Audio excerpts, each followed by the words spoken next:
জান্নাত যে মনে প্রাণে চায় ওর ঘুম আসে না, ওর ঘুম আসে না। মিলবে কি মিলবে না, মিলবে কি মিলবে না, মিলবে কি মিলবে না, এই দ্বিধা দ্বন্দ্বে ওর আর ঘুম চোখে আসে না। প্রথম বলছিলেন এটা, লা ইয়ানামু তালিবুহা, জান্নাত যে মনের থেকে চায় ওর ঘুম কোনোদিন আসে না, ও সামান্য ঘুমায় চোখ বন্ধ করে, আসলে ঘুম না। আর দ্বিতীয় বলছিলেন, উতলুবিল জান্নাতা জাহাদাকুম, যে জান্নাত বুঝছে, চিনছে, জান্নাত যার দিলে বসা গেছে, ও তো জান দিয়া হলেও নিতে চাবে। সবকিছু তো দিবে, দিবেই, জানটা পর্যন্ত দিয়া দিবে, বলবে নিয়ে নেন, জান্নাত দিয়া দেন। আর আল্লাহ রসুল বলছিল যদি সম্ভব হয় তাহলে সব কিছু বিলীন করে দিলেও জান্নাত নিয়ে নিও। তোমার জান বিলীন করে হলো জান্নাত নিয়ে নিও। আবার এটাও যুক্তি দিছে, আমি কিন্তু চোখে দেখা আইসা বললাম, বুড়া আইসা বললাম, দেখা আইসা বললাম, নিয়ে নিও। যার বুঝে আসছে সে নিয়ে নিছে, সে সারাদিন তালাশ করে জান্নাত নেওয়ার কোনো স্কোপ পাওয়া যায় কিনা। অথচ আমরা বলতে বলতে গলা শুকায় ফেলছি পুরা রমজান, বলতে বলতে গলা শুকায় ফেলছি যে এক ঢোক পানি দিয়া জান্নাত নেওয়া যায়। কিন্তু আমিও আমার মহল্লা, এই মহল্লার মানুষকে কাউকে রাস্তায় নামাইতে পারি না যে ও আজানের 2 মিনিট আগে গলিতে দাঁড়ায় পথিক তালাশ করত, যে কোনো পথিক আছে কিনা, কোনো পরদেশি মেহমান আছে কিনা। তাহলে তো প্রতিদিন আসরের পরে এলান করত যে ভাই কোনো পরদেশি দূর দূরান্তের মানুষ আসো কিনা, তাইলে বসা যাও, যাও না, ইফতারটা কইরা যেও। প্রতিদিন মসজিদে এলান হতো। দুনিয়ায় আছে, দেশ আছে, কিন্তু আপনারা অনেক দেশকে খারাপ মনে করেন। আমার জীবনের কথা বলতেছি আমি, চোখে দেখা শুনে না। একটা জায়গা আছে দুনিয়ায়, বেশি দূরে না, আমাদের চেয়ে বেশি দূরে না।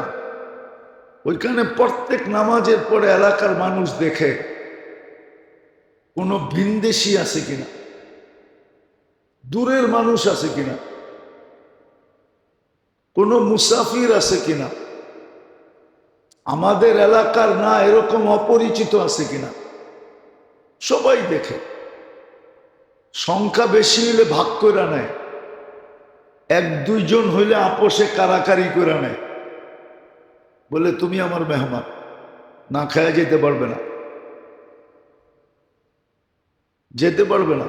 আর যদি মেহমান হয় তো 3 দিনের জন্য হইতে হবে। আমি একবার এই ফাঁদে পড়ছিলাম। কি, অনেক আগের কথা, আমার পড়ার জামানার কথা। আমি এই ফাঁদে পড়ছিলাম, কিন্তু ইমাম সাহেবটা খুব ভালো ছিল, বলছে আপনি ফাঁদে পা দিয়েন না, 3 দিন থাকতে হবে কিন্তু, আর আপনার কাছে 3 দিন থাকার সময় নেই। 3 দিন রাখবে আপনাকে একবারে পাক্কা। আপনি বলে দেন যে না আমার লোকজন আছে, এখানে আপনজন আছে, আমি আপনাদের কাছে যাব না। দুনিয়া এখনো এরকম মানুষ আছে, এই জন্যই দুনিয়াটা টিকা আছে, নাইলে টিকা থাকতো না। আপনার এই মন মানসিকতা নাই, তাতে কি আসে যায়? দুনিয়ায় এখনো কিছু আল্লাহর বান্দা আছে, যার কারণে টিকা আছি আমরা, নাইলে টিকা থাকতাম না। তো যেটা বুঝাইতেছিলাম, আমরা আসলেই বোকা, নাইলে গ্যারান্টি যুক্ত জিনিসকে ছেড়া, যেটার পিছনে কোনো গ্যারান্টি নাই, ওটার পিছনে দৌড়ায় কি করে? নিজের মঙ্গল না বুঝা, নিজের মঙ্গল বুঝলো না, অন্যের মঙ্গলের পিছে সারাদিন দৌড়াইতে থাকে।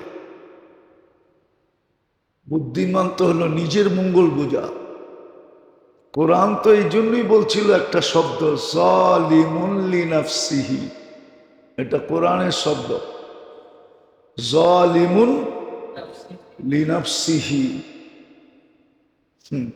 এত এরকে যতই দেখো না কেন, যতই বড় পোস্টার লেখক না কেন, শব্দটা বললাম না,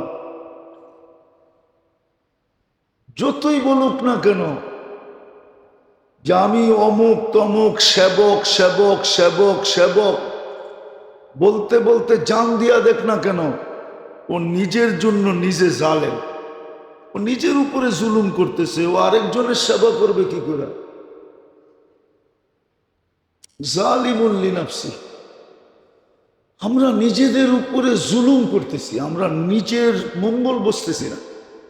যদি মঙ্গল বসতো তাহলে যার কাছে যতটুকু ছিল, যুবকের কাছে যৌবন ছিল, যৌবন লাগায় দিত,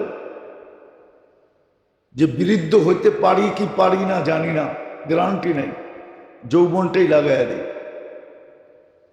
পুরুষ পুরুষত্ব লাগায় দিত, নারী নারীত্ব লাগায় দিত, টাকা টাকা লাগায় দিত, খুঁজা খুঁজা লাগাইত।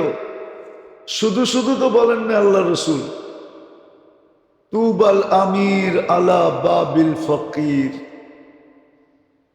ওই ধনীর চেয়ে উত্তম কোন ধনী আল্লাহর কাছে নাই, ওই ব্যক্তির চেয়ে প্রিয় কেউ আল্লাহর কাছে নাই, যাকে আল্লাহ ধন দিছে আর গরিব টোকায় টোকায় দরজা ঠক ঠকায়া দিতেছে, ওর চেয়ে উত্তম কেউ নাই। তুবাল আমির আলা বাবিল ফকির, যে গরিব তালাশ করা করা করা করা চুপে চুপে নিজের ধন খরচ করে, আল্লাহ বলে ওর চেয়ে উত্তম কেউ নাই। আবার উত্তমের বর্ণনা দিছে, করিবুম মিনাল্লাহ, আল্লাহর বড় কাছে এই লোকটা। করিবুম মিনান নাস, শুধু আল্লাহর কাছে না, মানুষের কাছেও সে। এই জন্য মুসা আলাইহিস ইসলাম একদিন আল্লাহকে জিজ্ঞাসা করছিলেন, আল্লাহ আপনি যে আমাকে ভালোবাসেন এটার প্রমাণ কি?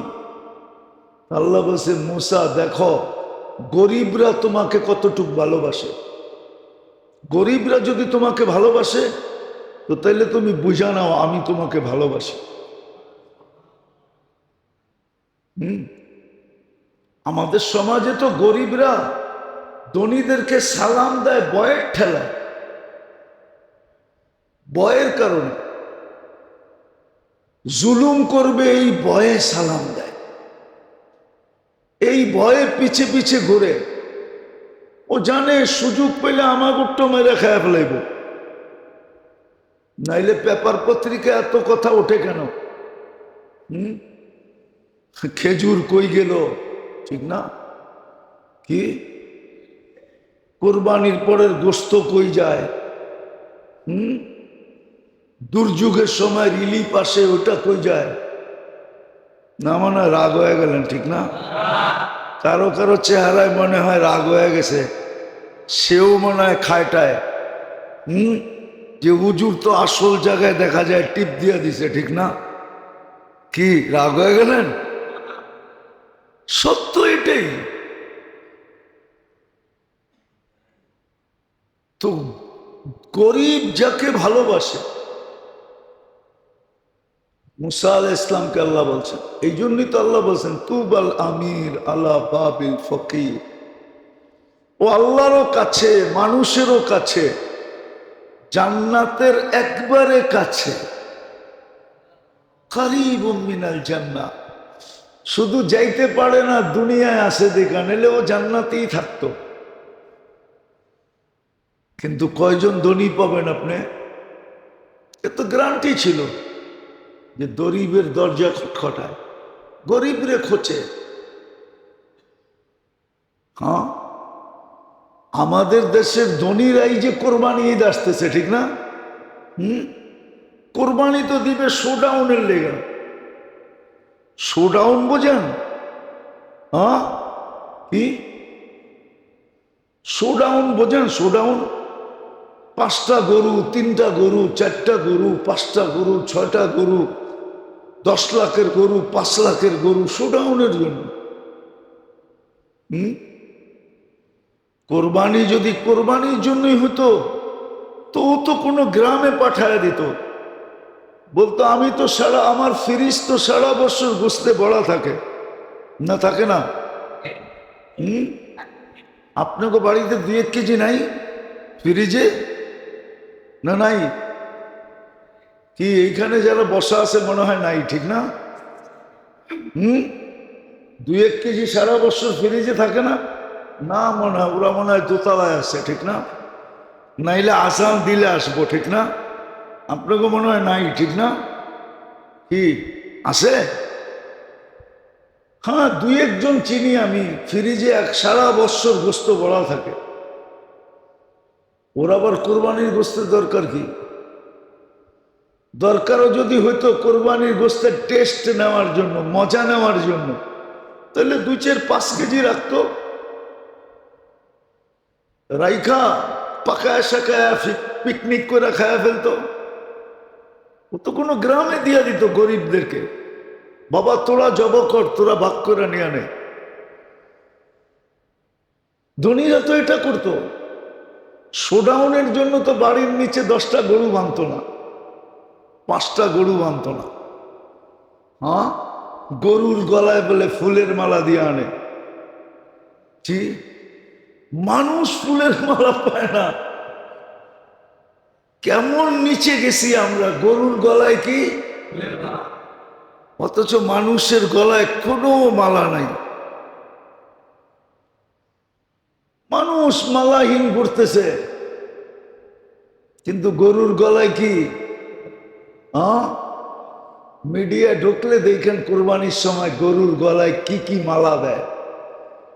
হায় হায় হায়, এই জন্য বললাম আমরা বড় বোকা। রাগ হইলে করার কিছু নাই। আপনাদের সাথে আমিও বোকা, আমরা সবাই বোকা। বোকা যদি না হইতাম তাহলে যেটা গ্রান্টি যুক্ত ছিল,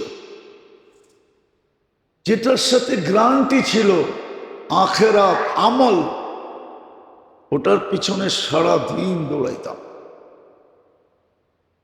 আমল সারা দিন দৌড়াইতাম। শিখেন, করেন, দেখেন মিলেন কি মিলে না, ওটার পিছনে সারা দিন দৌড়াইতাম।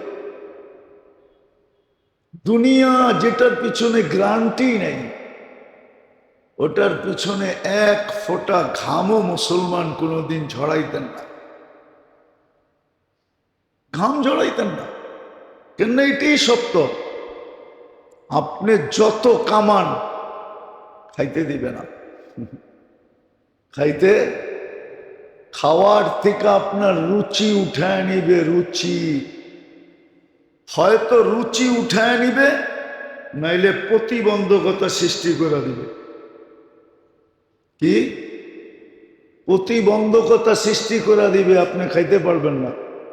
খালি দেখবেন তাকায় তাকায়, আর বাড়ির চাকর বাকর আপনার দিকে দেখবে আর মনে মনে হাসবে আর খালি মারতে থাকবে, আপনি শুধু দেখতে থাকবেন। আপনি তাকায় তাকায় দেখবেন, খেতে পারবেন না। কিতাবের কথা সত্য, যত সুন্দর বানাক, যত সুন্দর, বেশি দিন থাকতে দিবে না। যতই না জমাক, ভোগ করতে দিবে না। এটাই চিরসত্য।